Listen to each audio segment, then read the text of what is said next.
जमलेल्या माझ्या सर्व हिंदू बांधवांनो, भगिनींनो आणि मातांनो,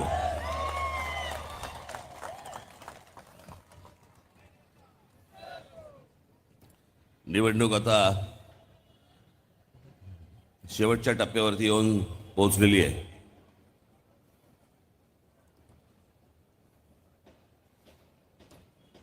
त्या दिवशी या वरळी मतदारसंघामध्ये वरळी कोळीवाड्यामध्ये माझी सभा झाली.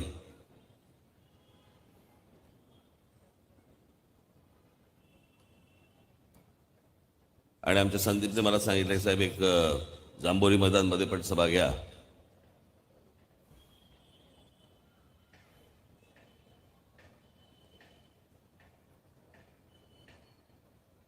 एखाद्या मतदारसंघामध्ये 2-2 सभा अशा फार मी कमी घेतल्या, त्यातली ही वरळी आहे.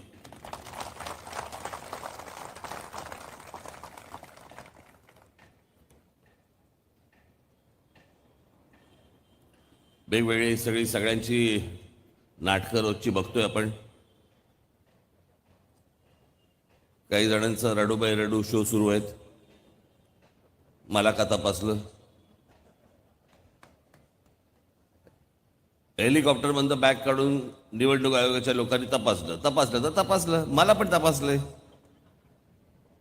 त्यांचं काम आहे ते. फक्त निवडणूक आयोगाच्या लोकांना समजायला पाहिजे होतं की ज्याच्या हातात पैसे सुटत नाही त्याच्या बॅगेमध्ये पैसे येतील कुठून? शक्य तरी आहे का?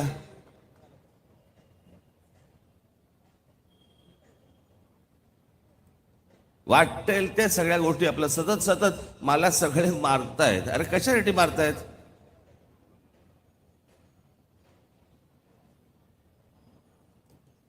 स्वतः इतक्या जणांची मारली, त्याचं काय? त्याचं कोण बघणार नाही.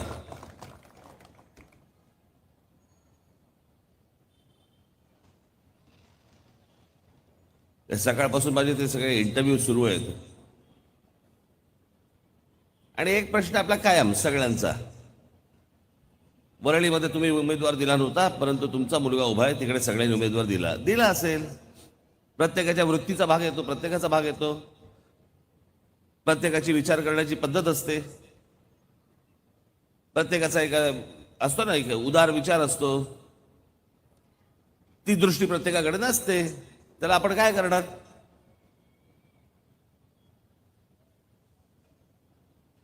आणि कोणी या सगळ्या मतदारसंघामध्ये कोणी उभा करावा किंवा न करावा, महाराष्ट्र नवनिर्माण सेना स्वतंत्रपणे निवडणूक लढवते आहे. आणि हे मी गुढीपाडव्याच्या मेळाव्यामध्ये सगळं सांगितलं होतं तुम्हाला की विधानसभेच्या तयारीला लागा म्हणून सांगितलं होतं की नाही? मग कोणी उमेदवार उभा केला काय नाही उभा केला काय, आपल्याला काय फरक पडतोय?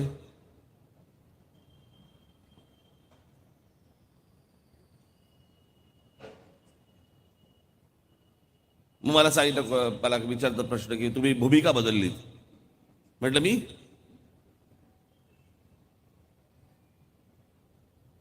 आज तुमच्या सगळ्यांच्या साक्षीने एकदा सांगूनच टाकतो.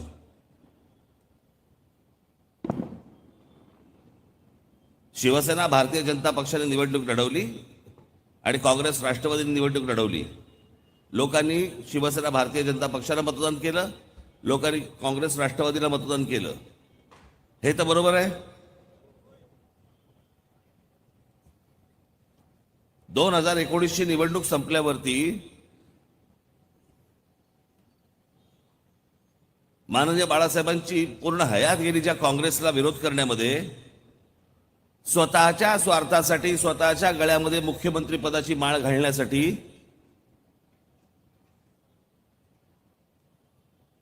लोकांनी टाकलेला विश्वास तोडून उद्धव ठाकरेंनी शिवसेना, राष्ट्रवादी काँग्रेस आणि काँग्रेसच्या दावणीला बांधली स्वतःच्या स्वार्थासाठी. त्याला भूमिका बदलणं म्हणतात.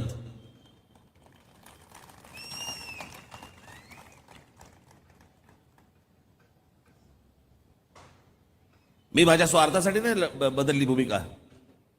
मला ज्या वेळेला एखादी गोष्ट योग्य वाटते, एखादा माणूस योग्य बोलतोय असं वाटतं, योग्य भूमिका घेतोय असं वाटतं, मी त्यावेळेला त्याची प्रशंसा करतो. मला असं वाटतं की चुकीच्या भूमिका येत आहेत, चुकीच्या भूमिका घेतल्या जात आहेत, त्यावेळेला मी टीकाही करतो.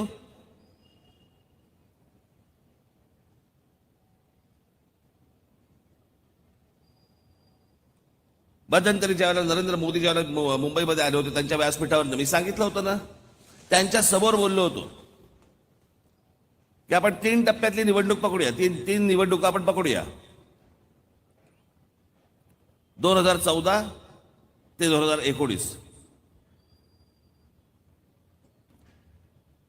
2014च्या आधी या देशामधला पहिला माणूस मी होतो की ज्याने सांगितलं होतं की या देशाचे पंतप्रधान नरेंद्र मोदी व्हावेत.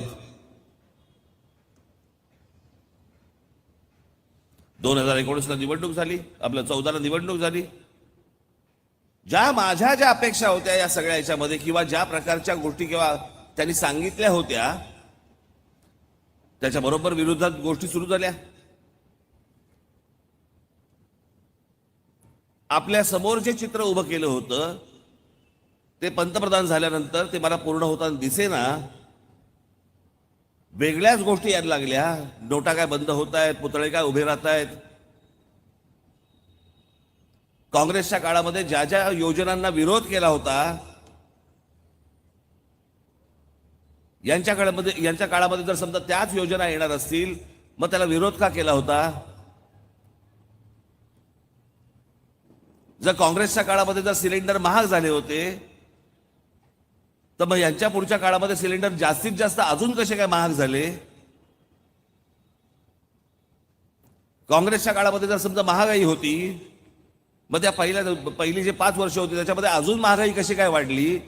या सगळ्या गोष्टींचा विचार करता म्हणून मी विरोध करत होतो. त्याला अनेक अजून पण पैलू आहेत, त्याला अजून अंग आहेत.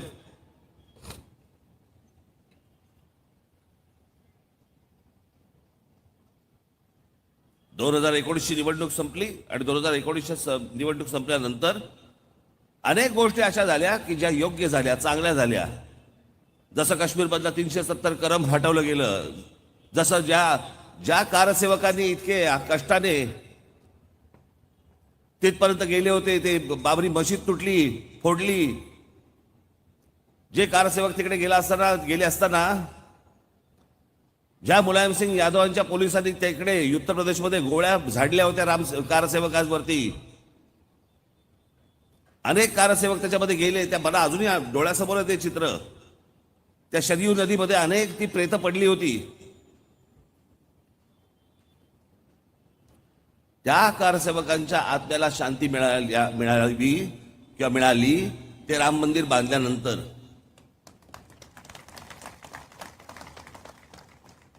याचा अर्थ प्रत्येक ठिकाणी मंदिरं बांधत सुटा असा नाही होत, पण इतक्या वर्षांचा पडलेला प्रलंबित प्रश्न होता, तो एक वेळ सुटला. अभिनंदन नाही करायचं. चांगल्याला चांगलं म्हणणं आणि वाईटाला वाईट म्हणणं, पण त्याच्यामध्ये तुमचा स्वार्थ असता का नाही? माझा कोणता स्वार्थ होता? मी कोणती खुर्ची मागत होतो? कोणतं पद मागत होतो? तुमचा स्वार्थ नसताना जर चांगल्याला चांगलं आणि वाईटाला वाईट म्हटलं तर त्याला भूमिका बदलणं नाही म्हणत. पण स्वतःच्या स्वार्थासाठी म्हणून या पक्षात जाऊन त्या पक्षाबरोबर जाणं, याला भूमिका बदलणं म्हणतात. शरद पवारांचे काय भूमिकाच लाजते आता.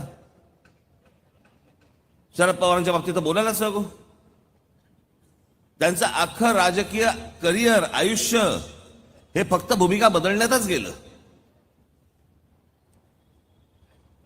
काँग्रेसच्या जीवावरती आमदार झाले, मंत्री झाले, त्याच काँग्रेसचे आमदार फोडले आणि त्यावेळेचा भारतीय जनता पक्ष म्हणजे जनसंघ असे इतर सगळ्या पक्षांना घेऊन त्यांनी पुलोत स्थापन केली.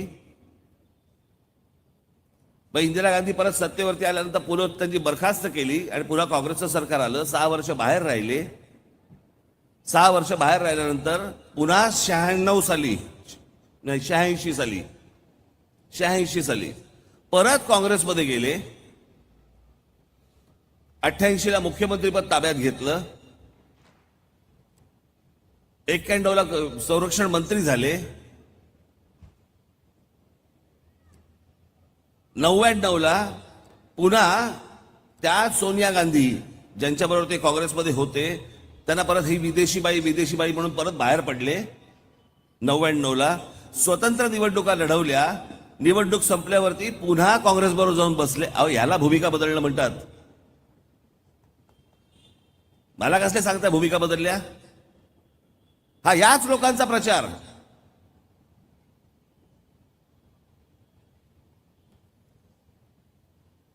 आतापर्यंत काढून बघा, महाराष्ट्र नवनिर्माण सेनेने आतापर्यंत अशा कोणत्या भूमिका बदललेल्या आहेत? मी तुम्हाला भूमिका बदलल्या भारतीय जनता पक्षाने बदललेल्या आहेत. काही वेळेला परिस्थिती त्या राज्यांमध्ये तशी तशी होत जाते, त्यावेळेला काही भूमिका तुम्हाला घ्याव्या लागतात, काही असतात. सगळ्यांनी बदललेले आहेत, पण त्या राजकारणासाठी आहेत. मी कोणतं पद पदरामध्ये पाडून घेण्यासाठी म्हणून बदलली नव्हती.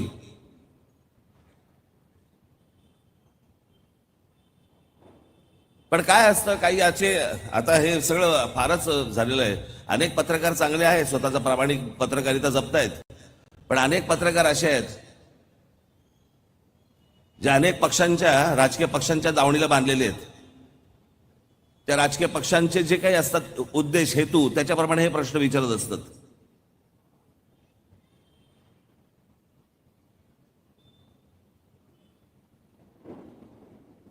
मला काल तो एक जण मला पत्रकार सांगत होता, पण ते आता तुम्ही भारतीय जनता पक्षाची कुठची भाषा बोलताय? म्हटलं मी कुठची भाषा बोलतोय?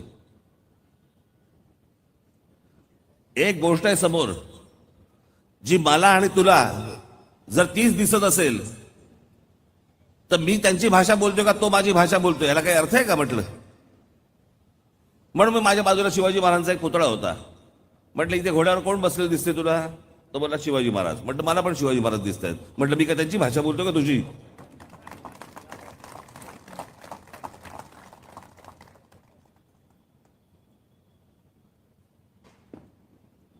सगळा खेळ करून ठेवलाय राजकारणाचा.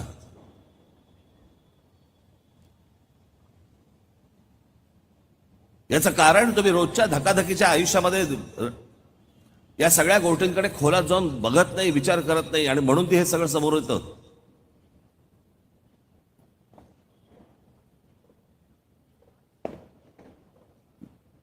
मी आता तुम्हाला एक सहज म्हणून एक उदाहरण सांगतो. मी आता तिथून आलो म्हणून तुम्हाला सांगतो, सुचलं म्हणून. आपल्या कोकणामध्ये एक अणुऊर्जा प्रकल्प येणार होता, तुम्हाला माहितीये? आठवतं तुम्हाला? अणुऊर्जा प्रकल्प येणार होता, आणि या अणुऊर्जा प्रकल्पाला उद्धव ठाकरेंनी विरोध केला होता. आठवतं तुम्हाला? आणि मग तो अणुऊर्जा प्रकल्प आपल्याकडनं गेला का आहे आता मला कल्पना नाही, परंतु त्याचं काम थंड झालेलं आहे. काय कारण दिली होती?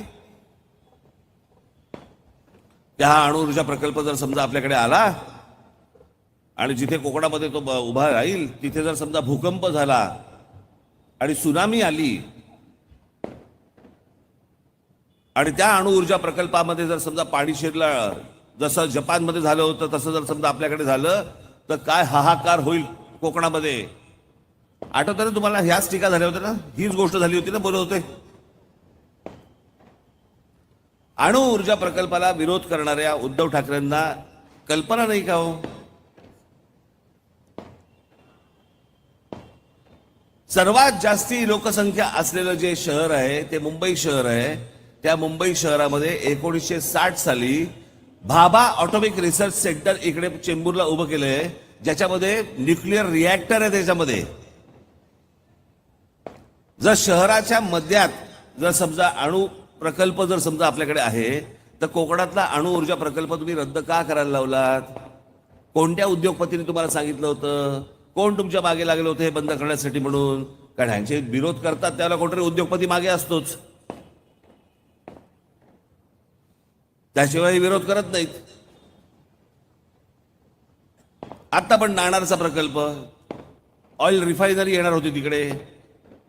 मग आता विचार करून बघा की उद्धव ठाकरेंनी कोकणामध्ये येणाऱ्या ऑइल रिफायनरीला विरोध केला. कशासाठी विरोध केला? आणि त्यांच्या परिचयाचे कोण असे लोक आहेत ज्यांची ऑइल रिफायनरी आहे?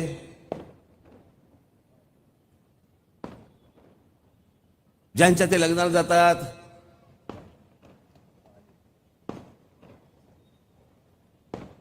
अजून एक ऑइल रिफायनरी आली तर आपला मित्र तोट्यात जाईल, आणि तो तोट्यात जाऊ नये म्हणून कोकणामध्ये येणाऱ्या ऑइल रिफायनरीला विरोध झाला. हे नुसते विरोध असे सहज होत नसतात, त्याच्या मागे खूप मोठं राजकारण असतं, आणि नुसतं साधं राजकारण नसतं, त्याच्या मागे सगळं आर्थिक राजकारण असतं.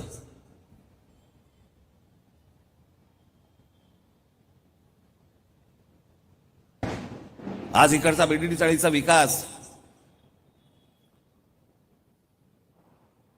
धारावीचा विकास, अनेक जे विकास सुरू आहेत, आज धारावीच्या विकासाला उद्धव ठाकरे विरोध करतायत. याच्या मागे देखील आर्थिक राजकारणच आहे, ते साधं सुद्धा नाही आहे. उगाच काहीतरी विरोध करायचा म्हणून विरोध नाही येतो.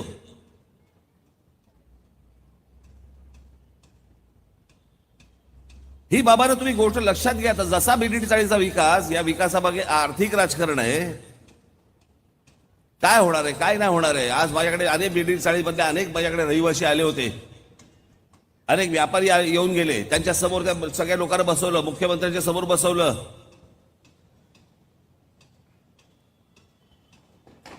हे दूध का दूध, पाणी का पाणी त्यांच्या समोर झालेलं आहे. झालंय की नाही?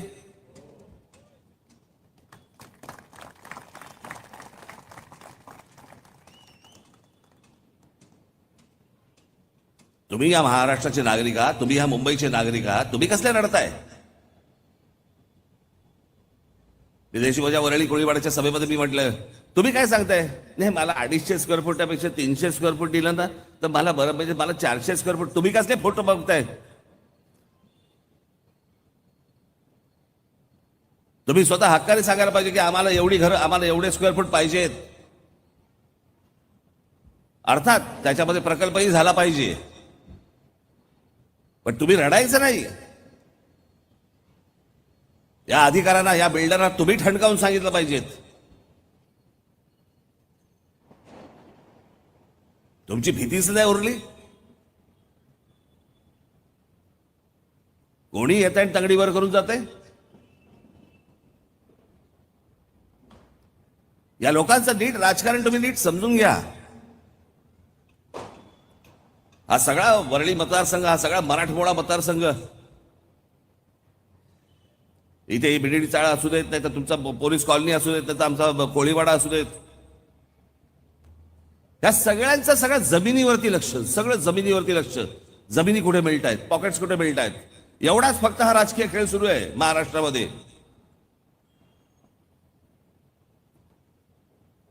हे ज्या प्रकारच्या गोष्टी यांनी केल्या राजकीय, जो अपमान तुमच्या मतांचा केला, तुम्ही जे मत तुम्ही दिलं होतं इथे वरळीमध्ये देखील, ते शिवसेना भारतीय जनता पक्षाला दिलं होतं, काँग्रेस राष्ट्रवादीला दिलेलं नव्हतं. आणि निवडणूक झाल्यानंतर तीच शिवसेना काँग्रेस राष्ट्रवादी बरोबर जाऊन बसते, स्वतःच्या गळ्यात मुख्यमंत्री पदाची माळ घालून घेते आणि मुलाच्या गळ्यामध्ये मंत्रिपदाची माळ घालून घेते. ज्यांच्या विरोधात हयात, ज्यांची विरोधामध्ये गेली आपली माननीय बाळासाहेबांची एक क्लिप आहे, मी ती पुढे दाखवणार एकदा. आणि त्याच्यामध्ये माननीय बाळासाहेब सांगतायत की माझ्या शिवसेनेची काँग्रेस जर समजा होताना दिसली, मी शिवसेना नावाचं दुकान बंद करून टाकेन.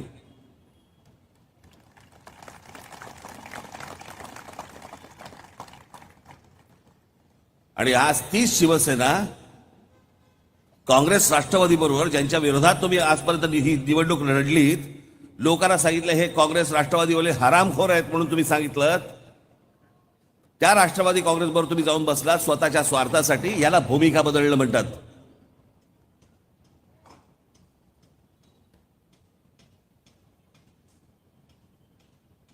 आणि तुम्हाला कारण काय सांगतायत की आमची 2.5 वर्ष ठरली होती. कधी, कुठे? निवडणुकीच्या अगोदर तुम्ही आम्हाला का नाही सांगितलं? निवडणुकीच्या अगोदर तर कोण बोललेलं नाहीये. उद्धव ठाकरे कधी त्यांच्या भाषणामध्ये बोललेले नाहीयेत की शिवसेना आणि भारतीय जनता पक्षामध्ये आमच्यामध्ये करार झालेला आहे, 2.5 वर्ष त्यांची असतील, 2.5 वर्ष आमची असतील. कधी बोलल्याचं आठवतंय? नाही. ज्या वेळेला 2019ला निकाल लागले आणि त्यांच्या लक्षात आलं की आपल्याशिवाय ह्यांची सरकार बसू शकत नाही, त्यावेळेला त्यांनी भारतीय जनता पक्षाला पिळायला सुरुवात केली की आम्हाला 2.5 वर्ष द्या. अमित शहा म्हणाले की तुम्हाला 2.5 वर्ष आम्ही देतो आणि आम्ही 2.5 वर्ष घेतो. मी तुम्हाला 2 सभा सांगतो, 2 सभा. एक नरेंद्र मोदींची सभा आणि एक अमित शहाची सभा. या दोन्ही सभांना उद्धव ठाकरे व्यासपीठावरती होते आणि या दोन्ही सभांमध्ये एका सभेमध्ये मोदी आणि एका सभेमध्ये शहा हे दोघेही बोललेत की येणाऱ्या विधानसभेच्या निकालानंतर महाराष्ट्रामध्ये देवेंद्र फडणवीस आमचे मुख्यमंत्री असतील. उद्धव ठाकरे त्यावेळेला व्यासपीठावरती बसले होते. का नाही आक्षेप घेतलात? का नाही विचारलं अमित शहाना? अरे आपलं तर ठरलं होतं 2.5 वर्षाचं, हे तुम्ही काय सांगताय देवेंद्र फडणवीसांचं? निवडणुकीचे निकाल लागेपर्यंत उद्धव ठाकरे काहीही या विषयामध्ये कधीही बोललेले नाहीये. काढून बघा, आता तर काढणं सोपं आहे. जा YouTube वरती जा आणि 2019च्या उद्धव ठाकरेंच्या सगळ्या सभा ऐका. कुठेतरी बोललेत की बाबा 2.5 वर्ष आमचे आहेत, 2.5 वर्ष त्यांचे आहेत, बोललेत का? दाखवा. मग निकालानंतर कुठून आलं हे सगळं? ज्या दिवशी निकाल लागला त्यावेळेला भारतीय जनता पक्षाबरोबर पिळवणूक चालू होती आणि त्याच वेळेला काँग्रेस, राष्ट्रवादी म्हणजे शरद पवार आणि काँग्रेस बरोबर ह्यांची आतून चर्चा पण सुरू होती. हा तुमच्या मताचा अपमान नाहीये? जर समजा मी त्यावेळेला उमेदवार उभा केला नव्हता, या वरळी मतदारसंघाबद्दल तुम्ही भरघोस मतांनी त्यांचा उमेदवार निवडून दिलात, तोही शिवसेना भारतीय जनता पक्ष म्हणून निवडून दिलात आणि निवडणुका झाल्यानंतर ज्यांच्या विरोधात तुम्ही निवडणुका लढवल्यात, ज्यांच्या विरोधात तुम्ही मतदान केलात शिवसेना भारतीय जनता पक्षाला, शिवसेना उठली आणि त्या काँग्रेस राष्ट्रवादीबरोबर जाऊन बसली, हा तुमच्या मताचा अपमान नाहीये?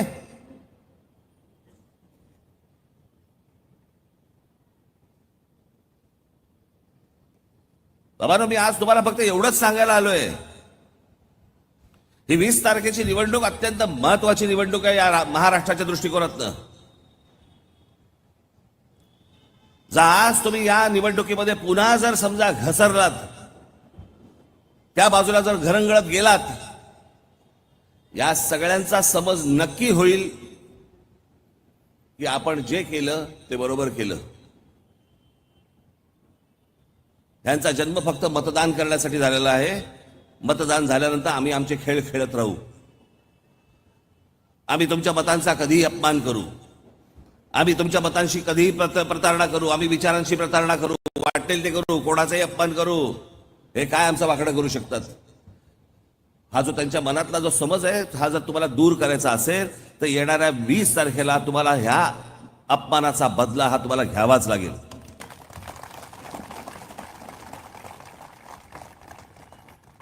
आणि जर हे समजा झालं नाही तर भविष्यातलं महाराष्ट्राचं राजकारण बर्बाद झालं म्हणून समजा, महाराष्ट्र बर्बाद झाला म्हणून समजा. हे अशाच प्रकारचं राजकारण ह्याच्यापुढे महाराष्ट्रामध्ये सुरू राहणार आणि महाराष्ट्रामधल्या येणाऱ्या भविष्यातल्या सगळ्या पिढ्या या ह्यांच्या खाली फक्त लोळत राहणार, लोळत.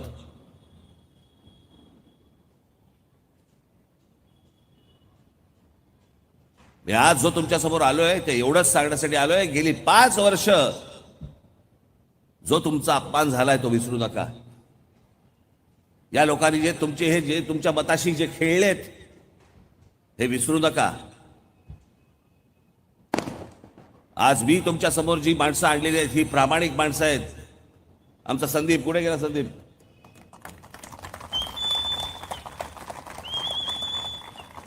एका गोष्टीची तुम्हाला तर 100% हमी देतो, 100%. या मतदारसंघातल्या प्रश्नांसंदर्भात तुम्हाला कधी संदीप देशपांडेला भेटायचं असेल, तुम्हाला अपॉइंटमेंटची गरज लागणार नाही.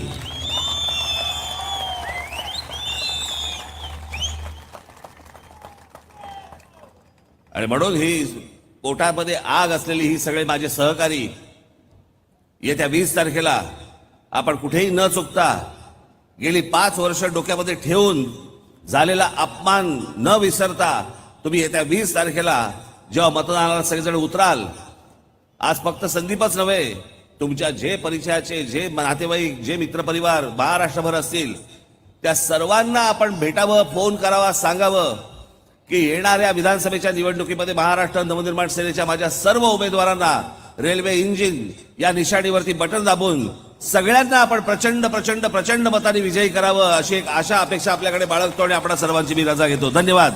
जय हिंद, जय महाराष्ट्र. महाराष्ट्र